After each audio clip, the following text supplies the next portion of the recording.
حضرت امام ربانی رضی اللہ تعالیٰ عنہ آپ 21 واسطوں سے حضرت باقی باللہ دہلوی رضی اللہ تعالی عنہ کے نسبت سے آپ کا سلسلہ طریقت نقشبندیہ وہ سیدنا ابو بکر صدیق مرشد اول یار غار مصطفیٰ سیدنا ابو بکر صدیق رضی اللہ تعالی عنہ تک پہنچتا ہے. پھر 25 واسطوں سے آپ کا سلسلہ چشتیہ حضرت شاہ سکندر کیتلی کے دادا حضرت شاہ کمال کیتلی تک پہنچتا ہے کے ذریعے سے نبی پاک صلی اللہ علیہ وسلم کی ذات تک پہنچتا ہے حضرت مولا علی رضی اللہ تعالیٰ عنہ کی نسبت اور حوالے سے. اور پھر تیسرا سلسلہ آپ کا وہ ہے سلسلہ قادریہ جو 28 واسطوں سے سیدنا غوث پاک رضی اللہ تعالیٰ عنہ سے ہوتا ہوا سیدنا علی المرتضی رضی اللہ تعالیٰ عنہ کی ذات سے ملتا ہوا نبی پاک کی ذات تک پہنچتا ہے. اور 28 واسطوں سے آپ کا خونی رشتہ وہ خلیفہ ثانی مراد رسول سیدنا فاروق اعظم رضی اللہ تعالیٰ عنہ سے جا کر ملتا ہے. گویا حضرت امام ربانی رضی اللہ تعالیٰ عنہ کی ذات وہ ذات ہیں جو نقشبندی بھی ہیں، چشتی بھی ہیں، قادری بھی ہیں اور چشتیوں کے، نقشبندیوں کے، قادریوں کے پیر بھی ہیں. یہ صرف نقشبندیوں کے ہی پیر نہیں ہیں. حضرت امام ربانی رضی اللہ تعالیٰ عنہ آپ سلسلہ نقشبندیہ میں حضرت باقی باللہ دہلوی کے مرید ہیں. سلسلہ چشتیہ میں اپنے باپ حضرت شیخ عبدالاحد کے مرید ہیں اور آپ کے باپ حضرت شیخ عبدالاحد یہ سلسلہ چشتیہ میں حضرت شیخ عبدالقدوس گنگوہی کے مرید ہیں اور سلسلہ قادریہ میں حضرت شاہ سکندر کیتلی کے دادا شاہ کمال کیتلی کے مرید ہیں اور خود حضرت شیخ عبدالاحد جو حضرت شیخ احمد فاروقی سرہندی کے والد ہیں، آپ فرماتے ہیں اس نور کا ذکر کرتے ہیں. آپ فرماتے ہیں ابھی احمد سرہندی کی پیدائش نہیں ہوئی، آپ کی پیدائش سے پہلے میں نے ایک نور دیکھا. کیسا نور ہے؟ آپ فرماتے ہیں میں نے خواب دیکھا. خواب کے اندر میں کیا دیکھتا ہوں کہ ہر طرف اندھیرا ہی اندھیرا ہے، ہر طرف ظلمت ہی ظلمت ہے، آندھی اور طوفان آ رہا ہے، درندے، بہائم، ریچھ اور دوسرے جانور انسانوں پر جھپٹ رہے ہیں، انسانوں کو ہلاک کر رہے ہیں. ایک عجیب معاملہ ہے، عجیب حالت ہے، ہر طرف ظلمت ہی ظلمت ہے، اندھیرا ہی اندھیرا ہے اور بہائم، چیر پھاڑ کرنے والے جانور لوگوں کو چیر پھاڑ رہے ہیں. آپ فرماتے ہیں یکا یک میں نے کیا دیکھا کہ میرے سینے سے ایک نور نکلا. حضرت شیخ عبدالاحد حضرت امام ربانی رضی اللہ تعالیٰ عنہ کے والد ماجد، میرے سینے سے نور نکلا اور وہ نور پھیلتا گیا، سارا کچھ روشن ہو گیا. اس نور سے ایک ایسا شعلہ نکلا، ایک ایسی چنگاری نکلی جو ان تمام بہائم کو جلا کر خاکستر کر دیا. اس چنگاری نے ان تمام درندوں کو، ان تمام جانوروں کو جو انسانوں پر جھپٹ رہے تھے، ان کو تمام کو جلا کر راکھ کر دیا. اور آپ فرماتے ہیں کہ پھر اس نور سے جو میرے سینے سے نکلا تھا اس سے ایک تخت نمودار ہوا. اس تخت پر ایک عظیم ہستی بیٹھی ہوئی ہے. اس کے ارد گرد نور والے لوگ ہیں، نوری مخلوق ہے، اور آواز آ رہی ہے قل جاء الحق وزہق الباطل ان الباطل کان زہوقا۔ یہ آوازیں بلند ہو رہی ہیں، یکا یک وہ نور پھیلتا گیا اور ساری کائنات کے اندر نور آ گیا۔ آپ فرماتے میں اس کے ساتھ ہی بیدار ہوا، اس خواب کو دیکھا تو میں طریقت قادریہ کے اپنے شیخ حضرت کمال کیتلی کی بارگاہ میں حاضر ہوا۔ حضور رات کو میں نے خواب دیکھا ہے، یہ خواب دیکھا ہے۔ تو حضرت شیخ عبدالاحد فرماتے جب میں نے اپنا خواب اپنے اس طریقت قادریہ کے شیخ کی بارگاہ میں پیش کیا تو آپ نے تھوڑی دیر کے لیے مراقبہ کیا۔ مراقبہ کرنے کے بعد فرمانے لگے شیخ عبدالاحد مجھے جو بات اللہ رب العزت کی طرف سے القاء ہوئی ہے وہ یہ ہے، جو خواب تو نے دیکھا ہے اس کی تعبیر یہ ہے کہ تیرے سینے سے جو نور نکل رہا ہے اللہ رب العزت تجھے ایک ایسا بیٹا عطا کرے گا۔ یہ اس بیٹے کا نور ہے جو تجھے اللہ رب العزت عطا کرے گا۔ اس نور سے سارے بہائم، ساری ظلمتیں دور ہو جائیں گی، ساری ظلمتیں کافور ہو جائیں گی، سنت اور شریعت کی بالادستی ہوگی، اور اس کا نور شریعت کا نور بن کر، اس کا نور معرفت کا نور بن کر ساری کائنات کے اندر دنیا کو چمکا دے گا۔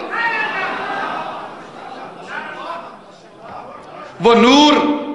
جو آپ نے خواب کے اندر دیکھا اپنے شیخ، اپنے پیر و مرشد کی تعبیر کے مطابق، وہ حضرت امام ربانی مجدد و منور فسانی رضی اللہ تعالیٰ عنہ کی ذات بابرکات ہے۔ اور پھر سلسلہ قادریہ کے عظیم بزرگ سیدنا غوث اعظم رضی اللہ تعالیٰ عنہ شیخ عبد القادر جیلانی پیر پیراں میر میراں سیدنا غوث پاک رضی اللہ تعالیٰ عنہ آپ اپنا جو ان کا دور ہے ریاضت کا، مجاہدے کا دور، اس دور کے اندر آپ جنگل کے اندر موجود ہیں، مراقبہ کر رہے ہیں۔ تو آپ نے مراقبے کے دوران ایک نور دیکھا۔ آپ فرماتے ہیں میں نے نور دیکھا، وہ نور بڑھتا گیا، روشن ہوتا گیا اور روشن ہوا۔ آپ فرماتے ہیں حتیٰ کہ اتنا روشن ہوا کہ میں نے ساری کائنات کو اس نور کی روشنی میں دیکھا، اور آنے والے قیامت تک آنے والے سارے ولیوں کو میں نے اس نور کی روشنی میں دیکھا، اور وہ نور بڑھ رہا ہے، بڑھتا جا رہا ہے، بڑھتا جا رہا ہے۔ آپ فرماتے ہیں میں نے جب اس نور کی وسعت کو، اس کی تنویر کو دیکھا تو اللہ رب العزت کی بارگاہ میں ملتجی ہوا، متوجہ ہوا، اور اللہ کی بارگاہ میں عرض کی یا اللہ یہ نور جو اس جنگل کو گھیرے ہوئے ہے، ساری کائنات جس نور سے ہویدا ہو چکی ہے، روشن ہو چکی ہے، یہ کیسا نور ہے؟ تو حضرت شیخ عبد القادر جیلانی رضی اللہ تعالیٰ عنہ آپ فرماتے ہیں کہ میں نے جب غور تأمل کیا تو حاطف غیب سے مجھے آواز آئی عبد القادر جس نور کو تو دیکھ رہا ہے تمہارے 500 سال بعد ایک شخص آئے گا، وہ شخص تمہارے 500 سال بعد آئے گا، یہ اس کی ولایت، اس کی تجدید کا نور ہے، اس کا نام میرے محبوب کے نام پر ہوگا، میرے رسول نبی پاک صلی اللہ علیہ وسلم کی شریعت کی دین کی تجدید کرے گا، اس کا نور عظیم نور ہوگا، اور جو کوئی اس کو دیکھے گا اللہ رب العزت اس کے سارے گناہ معاف کر دے گا۔ اس کی شان اور مرتبہ کیا ہے؟ اس کی شان اور مرتبہ یہ ہے کہ اس کی اولاد اور اس کے خلفاء صدر نشین ہوں گے ہماری معرفت کے۔ سیدنا غوث پاک رضی اللہ تعالیٰ فرماتے ہیں میں اس چیز کو دیکھ کر، اس نور کو دیکھ کر جو میں نے دیکھا تھا، میں اپنے گھر گیا، اپنا جبہ اتارا، جو اس وقت میں نے جبہ پہنا ہوا تھا وہ میں نے اتار کر اپنے بیٹے عبدالرزاق کو دیا اور وصیت کی، بیٹا یہ نسل در نسل یہ جبہ لے جانا، 500 سال بعد سرہند کے اندر، ہندوستان کے اندر ایک شخص آئے گا جس کا نام احمد ہوگا، یہ میری امانت اس تک پہنچا دینا۔ اور وہ جبہ سیدنا غوث پاک رضی اللہ تعالی عنہ کا چلتا چلتا چلتا چلتا شاہ کمال کیتلی سے ہوتا ہوا شاہ سکندر کیتلی کے حوالے سے کے ذریعے سے سیدنا امام ربانی رضی اللہ تعالیٰ عنہ کی بارگاہ میں پہنچتا ہے۔ یہ وہ نور ہے جو پہلے بھی دیکھ رہے ہیں، بعد والے بھی دیکھ رہے ہیں۔ سیدنا غوث پاک رضی اللہ تعالیٰ عنہ کی ذات مبارکات 500 سال پہلے اس نور کا مشاہدہ کر رہے ہیں۔ وہ نور حضرت امام ربانی رضی اللہ تعالیٰ عنہ کی مجددیت اور آپ کی ولایت کا نور ہے۔ اور پھر کیسا نور ہے؟ حضرت باقی باللہ دہلوی، خواجہ بے رنگ رضی الدین، آپ فرماتے ہیں کہ میرے شیخ نے، حضرت خواجہ خواجگان خواجہ مکنگی نے مجھے حکم دیا، باقی باللہ یہاں سے سفر کرو، کابل سے سفر کرو اور ہندوستان میں جاؤ۔ آپ عرض کرنے لگے اپنے شیخ کی بارگاہ میں عاجزی اور انکساری کا پیکر بنتے ہوئے کہ میرے اندر کوئی خوبی نہیں ہے، کوئی استعداد نہیں ہے، میں وہاں جا کر کیا کروں گا؟ اپنے شیخ کی بارگاہ میں رہتا ہوں، آپ کے پاس رہتا ہوں۔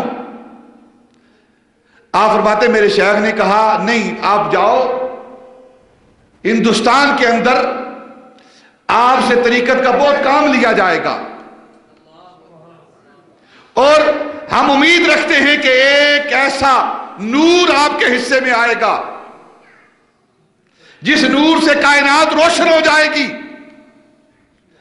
آپ فرماتے پھر میں نے اپنے شیخ کی بارگاہ میں عرض کیا، عاجزی اور انکساری کا اظہار کیا، تو آپ فرماتے میرے شیخ نے کہا آپ استخارہ کر لو، استخارے کے بعد پھر جو جواب آئے گا اس کے مطابق عمل کرنا۔ آپ فرماتے ہیں رات آئی، میں نے استخارہ کیا، نیت کی اور سو گیا۔ خواب دیکھتا ہوں، میں نے کیا خواب دیکھا کہ سفر کرتے کرتے کرتے ایک ایسی جگہ پہنچا ہوں، جنگل میں پہنچا ہوں، اور میں نے دیکھا کہ جنگل کے اندر ایک خوبصورت پرندہ جسے طوطا کہتے ہیں وہ ایک ٹہنی پر بیٹھا ہوا ہے، اور میں اس کے پاس کھڑا ہوں، اور میں نے اپنے دل کے اندر یہ خواہش کی کہ اگر یہ پرندہ اڑ کر میرے کندھے پر، میرے جسم پر آ کر بیٹھ جائے تو یہ میرا سفر جو ہے وہ برکت والا اور نفع والا سفر ہوگا۔ آپ فرماتے ابھی مجھے یہ خیال آیا ہی تھا کہ وہ پرندہ اٹھا، اپنی ٹہنی سے اڑ کر میرے کندھے پر بیٹھ گیا، اور میرے قریب ہو کر میرے اس اونٹوں پر اس نے بوسہ دیا، اونٹوں پر بوسہ دیا اس پرندے نے۔ اور آپ فرماتے میں نے اپنا لعاب دہن نکال کر اس پرندے کے منہ میں دیا، اور وہ پرندہ کیا کرتا ہے کہ وہ شکر اور میٹھی چیز میرے منہ میں دیتا ہے۔ آپ فرماتے میں بیدار ہوا تو یہ خواب جو میں نے رات کو دیکھی، میں نے اپنے شیخ حضرت خواجہ امکنگی کی بارگاہ میں عرض کی، تو آپ فرمانے لگے کہ یہ طوطا جو ہے یہ ہندوستان کا پرندہ ہے، ہندوستان میں یہ پایا جاتا ہے، اور جو تیرے منہ میں وہ شکر دے رہا ہے، مٹھاس دے رہا ہے، اس کا مطلب یہ ہے کہ تو اپنے مقصد میں کامیاب ہوگا، اور اللہ رب العزت تیرے منہ میں اور تیرے سینے کے اندر ایک نور رکھے گا، اس نور کی وجہ سے تو بھی روشن ہو جائے گا، اور جس کو یہ نور منتقل کرے گا وہ بھی روشن ہو جائے گا۔